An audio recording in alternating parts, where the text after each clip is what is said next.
नमस्कार साथियों, मैं मनीष भारती संस्कृति पीसीएस प्लेटफॉर्म पर आप सभी का स्वागत करता हूं। साथियों, जैसा कि हम सभी जानते हैं, बिहार में यदि अगर किसी एक मुद्दे को लेकर के सबसे अधिक विवाद होता है तो वह है जमीन का विवाद। बिहार में कहा जाता है कि अगर भूमि विवाद ना हो तो अदालतों में जो भीड़ लगता है वो 70% तक कम हो सकता है। आप जरा सोचिए, यानी कि बिहार में जमीन विवाद के समाधान के लिए सरकार को लगातार तत्पर होना चाहिए। अब लगातार ये देखा जा रहा है कि बिहार सरकार इन सब चीजों को लेकर के बहुत अधिक संवेदनशीलता बरत रही है। और एक बात समझिए, जब मैं भूमि विवाद की बात कर रहा हूं तब यहां यह नहीं सिर्फ कहा जा रहा है कि किसी व्यक्ति ने कोई प्लॉट खरीदा हो तो उसके जमीन पर किसी ने अधिग्रहण कर लिया हो, बल्कि राज्य सरकार के जमीन पर भी अधिग्रहण किया गया है। और बिहार में राज्य सरकार के बहुत अधिक प्लॉट हैं, कई 100 एकड़ में हैं, जिस पर भूमि माफियाओं ने अधिग्रहण करके रख लिया है अपने पास। तो जरा सोचिए, जब सरकार ही अपना जमीन नहीं बचा पा रही है तो लोगों के जमीन का क्या हाल हो रहा होगा। इन तमाम चीजों को देखते हुए लगातार बिहार सरकार एक्शन मोड में है और अब कहा जा रहा है कि भू माफिया का खेल खत्म होने के कगार पे है। अगले कुछ महीने में ये प्रक्रिया शुरू की जाएगी। इन सब चीजों को लेकर के डिप्टी सीएम है बिहार के विजय सिन्हा, जो 2 उप मुख्यमंत्री हैं उसमें एक विजय सिन्हा भी हैं, तो उनके पास राजस्व विभाग भी है। और लगातार आप जानते होंगे कि पिछले दिनों राजस्व विभाग के तरफ से काफी सक्रिय रहे हैं। ये लगातार कैंपेन करते रहे अलग अलग जगह जाकर के, और इन सब चीजों को देखते हुए इनके खिलाफ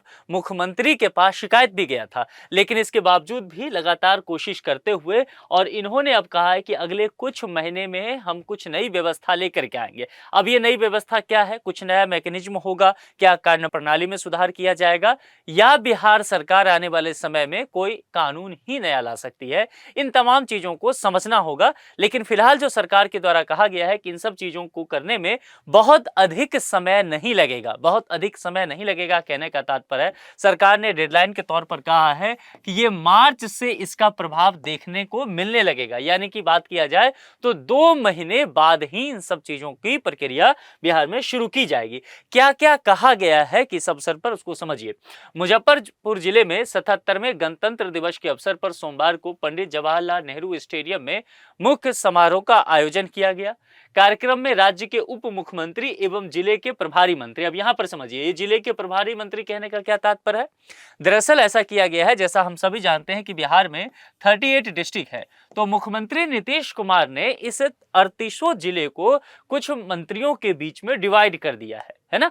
जैसे कि किसी एक मंत्री के पास कोई एक जिला का प्रभारी कार्य दे दिया, किसी मिनिस्टर के बाद 2-3 जिले दे दिए, तो कुल मिलाकर के मुजफ्फरपुर डिस्ट्रिक्ट जो है वह यहां पर विजय सिन्हा जी के पास आया है, तो इस जिला के ये प्रभारी मंत्री होंगे। मामला समझ में आ गया ना। यानी कि ये अलग से बिहार सरकार का कोई मंत्रालय नहीं है, क्योंकि ये कंफ्यूजन आप लोग को होगा और प्रीलिम्स में ऐसे प्रश्न पूछे जाएंगे, पहले भी ये घुमाया गया है कई एग्जाम में। तो ये कोई अलग से सरकारी पद नहीं है, कोई मंत्रालय नहीं है, राज्य मंत्री का भी पद नहीं है, स्वतंत्र प्रभार नहीं है, कुछ भी नहीं है।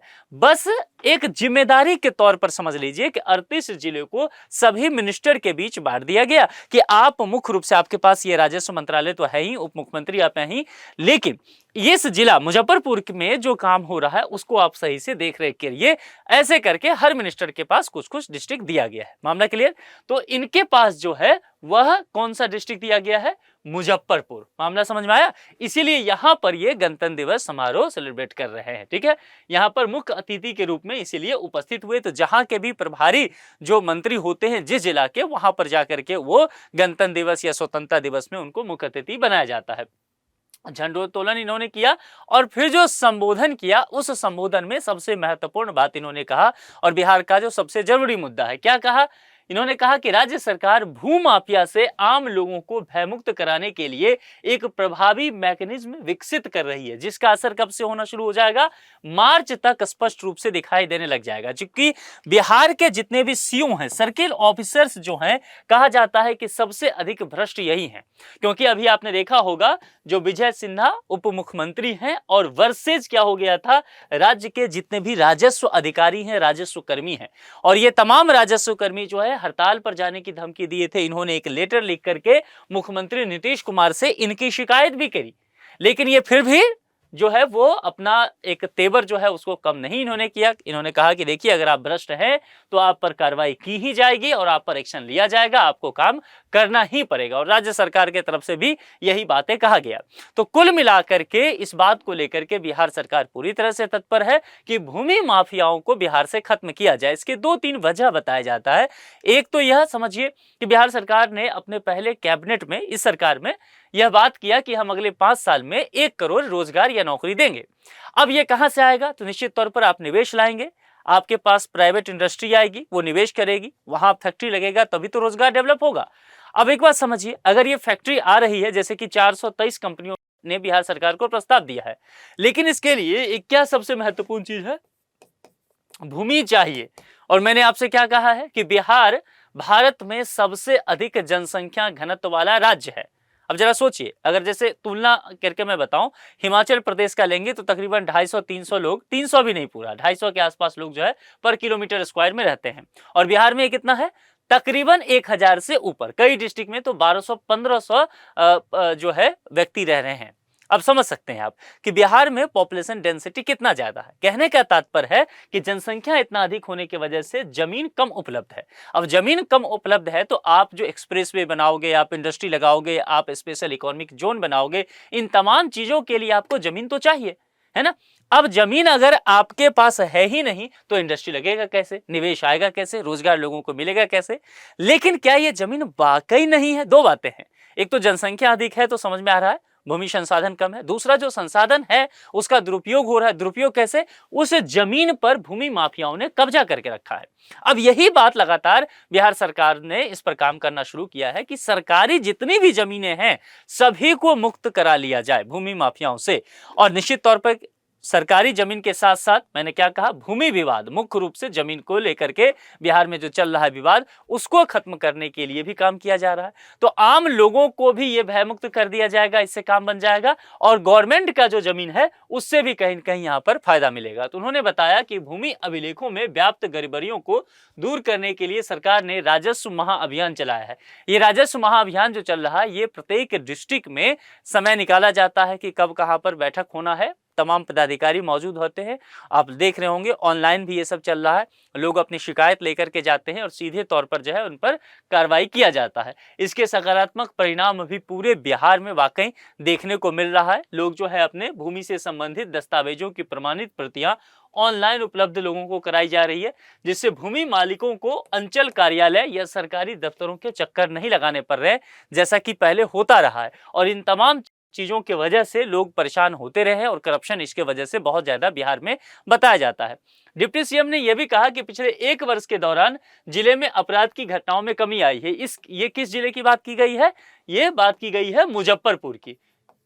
मामला समझ में आ रहा है ना? क्योंकि मुजफ्फरपुर के प्रभारी मंत्री हैं तो जिस डिस्ट्रिक्ट के जो प्रभारी मंत्री होंगे उसके लिए वो जिम्मेदार होंगे, ये नीतीश कुमार जी ने बताया है। तो यहाँ पर इसलिए ये मुजफ्फरपुर की चर्चा कर रहे हैं। राज्य सरकार कानून के सख्त पालन और सुशासन की दिशा में निरंतर आगे बढ़ रही है। उन्होंने दावा किया कि जिले में संचालित विभिन्न जो सरकारी योजनाएं हैं इसके अलावा उसका सही तरह से लाभ सभी लोगों तक दिया जा रहा है।